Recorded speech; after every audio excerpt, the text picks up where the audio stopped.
என்னை நீங்கள் எப்படி பார்க்கிறீர்களோ அப்படி நான் இருக்கிறேன் என்பது உண்மை அல்ல. இதை நீங்களே சோதித்து அறிந்து கொள்ளலாம். நான் யார் என்று நீங்கள் நினைக்கிறீர்களோ அது நான் அல்ல. உங்கள் பகுத்தறிவால் அதை ஆராய்ந்து பாருங்கள். ஒளி, பலவித அதிர்வுகள், வாயுமண்டலத்தில் உள்ள மாற்றங்கள், என் உள்ளே நடக்கும் பலவித இயக்கங்கள் எல்லாம் சேர்ந்ததுதான் நீங்கள் என்னை யார் என்று பார்க்கிறீர்களோ அந்த உருவமாக என்னை உருவாக்கியுள்ளது. இவற்றில் ஏதாவது மாறுதல் ஏற்படட்டும், நான் மாறிவிடுவேன். பல்வேறு ஒளி அமைப்புகளில் ஒருவனை புகைப்படம் எடுத்து பார்த்தீர்களானால் இதன் உண்மை உங்களுக்கு புரியும். ஆகவே உங்கள் புலன்கள் உங்களுக்கு எப்படி என்னை காட்டுகின்றனவோ அதன்படி நான் இருக்கிறேன். என்னுள் இப்படி நான் எத்தனையோ பேராக தெரிந்தாலும் மாறாத ஒன்று என்னுள் உள்ளது. அந்த ஒன்றின், அதாவது குணமற்ற எனது பல்வேறு நிலைகளே இப்படி எத்தனையோ பேராக தோன்றுகின்றன. நான் குழந்தையாக இருந்தேன், இளைஞனாக திகழ்ந்தேன், இப்போது முதியவனாகிக் கொண்டிருக்கிறேன். வாழ்க்கையின் ஒவ்வொரு நாளும் என் உடலும் எண்ணங்களும் மாறிக்கொண்டிருக்கின்றன. இருந்தும் இவற்றின் மொத்த தொகுதி ஒரே அளவில் இருக்கிறது. அதுதான் குணமற்றவனாகிய நான். மற்ற வெளிப்பாடுகள் எல்லாம் அதன் பகுதிகள். அதைப்போன்றே இந்த பிரபஞ்சத்தின் கூட்டு தொகுதியை பார்த்தால் அது அசைவற்றது. ஆனால் பிரபஞ்சத்தில் ஒவ்வொன்றும் இயங்கிக் கொண்டே இருக்கிறது, தொடர்ந்து மாறிக்கொண்டே இருக்கிறது. எல்லாமே மாறிக்கொண்டும் இயங்கிக் கொண்டும் உள்ளன. அதே வேளையில் பிரபஞ்சம் முழுவதையும் எடுத்துக்கொண்டால் அது அசைவற்றது. ஏனெனில் இயக்கம் என்பது சார்பு சொல். அசைவற்ற நாற்காலியுடன் ஒப்பிடும்போதுதான் நான் அசைபவன்.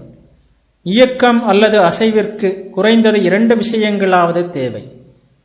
பிரபஞ்சம் முழுவதையும் ஒரு மொத்த தொகுதியாக எடுத்துக்கொண்டால் அதற்கு இயக்கம் கிடையாது. அது இயங்குகிறது என்று சொல்ல அதை எதனுடன் ஒப்பிட முடியும்? அதுபோல் அந்த அறுதி பரம்பொருள் மாறுதலற்றது, அசைவற்றது. அசைவுகளும் மாறுதல்களும் எல்லைக்கு உட்பட்ட இந்த தோற்ற உலகில்தான் உள்ளன.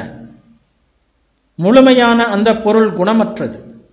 அதனிடம் சாதாரணமான அணுவிலிருந்து கடவுள் வரை, அதாவது உருவமுள்ள பிரபஞ்சத்தை படைத்து அதை ஆள்கின்ற, நாம் பிரார்த்திக்கின்ற, நாம் முழந்தாளிடுகின்ற கடவுள் வரை எல்லோரும் உள்ளார்கள்.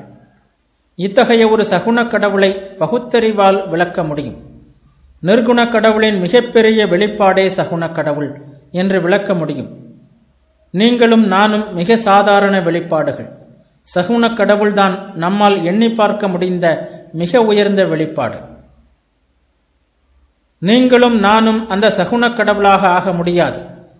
நீங்களும் நானும் கடவுள் என்று வேதாந்தம் சொல்லும்போது அது சகுன கடவுளை குறிப்பிடவில்லை. ஓர் உதாரணத்தை பார்ப்போம். களிமண்ணிலிருந்து யானை ஒன்று செய்யப்படுகிறது. அதே களிமண்ணிலிருந்து ஒரு சுண்டலியும் செய்யப்படுகிறது. களிமண் சுண்டலியால் என்றாவது களிமண் யானையாக முடியுமா? இரண்டையும் தண்ணீரில் போடுங்கள், இரண்டும் களிமண் ஆகிவிடுகின்றன. களிமண் என்ற நிலையில் இரண்டும் ஒன்று. ஆனால் சுண்டலி மற்றும் யானை என்ற நிலையில் அவை வெவ்வேறானவை. எல்லையற்றதும் நிர்குணமானதுமான பரம்பொருள் உதாரணத்தில் வரும் களிமண்ணை போன்றது. இந்த நிலையில்தான் நாமும் பிரபஞ்சத்தை ஆள்பவரும் ஒன்று.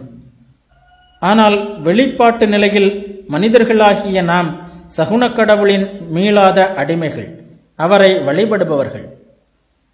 இங்கே சகுன கடவுள் இருக்கிறார். இந்த உலகத்தில் உள்ள எல்லாம் அப்படியே இருக்கின்றன. மதம் இன்னும் வலுவான அஸ்திவாரத்தில் நிற்கிறது. ஆகவே சகுன கடவுளை தெரிந்து கொள்வதற்கு முதலில் நிர்குண கடவுளை தெரிந்து கொள்ள வேண்டும்.